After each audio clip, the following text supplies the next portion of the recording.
RBI जिसको अधिकृत करता है, जिस भी बैंक को, हम उसको सिर्फ चलने देंगे और किसी भी बैंक को नहीं चलने। जो भी अनलीगल बैंक्स है सबको बैन करने का काम किया जाएगा।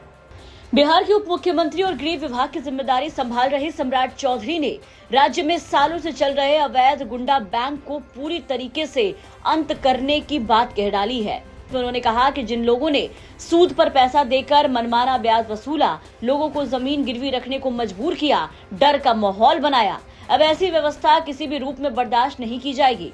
उन्होंने कहा कि बिहार में अब वही बैंक चलेंगे जिन्हें आरबीआई मंजूरी दी है। सम्राट चौधरी ने ये भी कहा कि सरकार का फोकस सिर्फ अवैध उधार पर रोक नहीं, बल्कि कानून व्यवस्था को टेक्नोलॉजी से जोड़ने पर भी है। उन्होंने कहा कि राज्य भर में बड़े पैमाने पर एआई आधारित कैमरे लगाए जा रहे हैं, जिससे सुरक्षा व्यवस्था और निगरानी पहले से मजबूत होगी।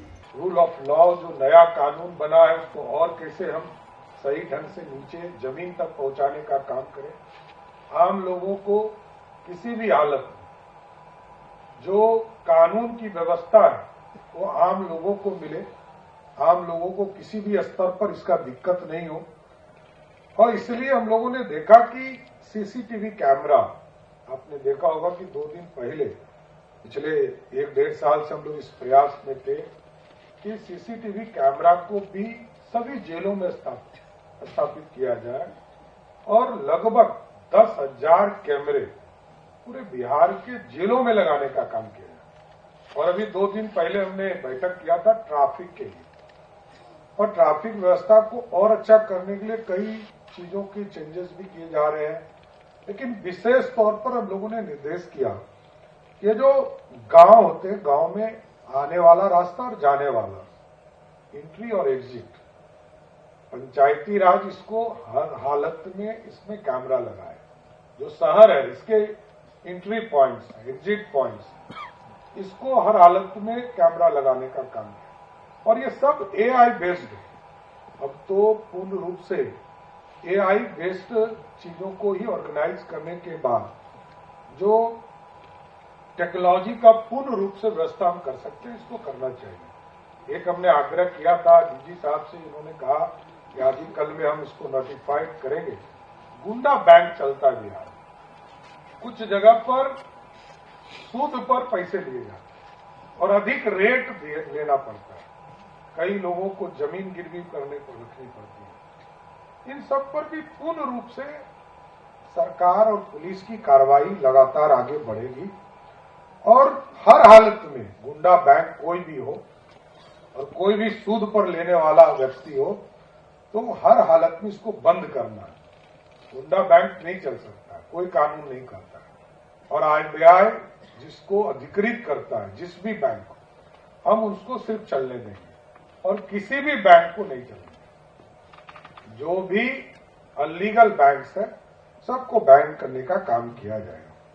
और एक अभी हम लोगों ने विशेष तौर पर अभियान चलाया कि सभी एसपी जो हमारे जिले में पदस्थापित है, वो जिले के अंदर जो हमारे थाना है इसका इंस्पेक्शन करे, प्रत्येक अल्टरनेट डे एक थाना में जाए और थाना में जाकर जनता दरबार लगाए, आम लोगों से मिले और पहले से सूचना करें। ऐसा नहीं कि हम अचानक पहुंच जाए। तो इन सारी चीजों की व्यवस्था को और व्यवस्थित करना है। नीतीश कुमार जी का जो सुशासन है उसको और आगे बढ़ाना है। तो सम्राट ने कहा कि जेलों में 10,000 से ज्यादा कैमरे लगाए जा रहे हैं, जबकि शहर, रेलवे जंक्शन, चौक चौराहों और पंचायत क्षेत्रों के मुख्य रास्तों पर कैमरे अनिवार्य किए जाएंगे। ये व्यवस्था न सिर्फ अपराध रोकने में मदद करेगी, बल्कि पुलिस को तेजी से कार्रवाई करने को भी सहायक होगी। पटना के सरदार पटेल भवन में आयोजित कार्यक्रम में सम्राट चौधरी ने आशु सहायक अवर निरीक्षक पद के चयनित उम्मीदवारों को नियुक्ति पत्र भी सौंपा। साथ ही उन्होंने कहा कि मुख्यमंत्री नीतीश कुमार के नेतृत्व में 2005 से सरकारी नियुक्तियां पारदर्शी तरीके से हो रही है। 2005 से 2020 के बीच 7.5 लाख से अधिक नियुक्तियां हुई और पिछले 5 साल में 11.5 लाख से ज्यादा युवाओं को नौकरी मिली। उन्होंने बताया कि पुलिस विभाग में भी तेजी से भर्ती हो रही है।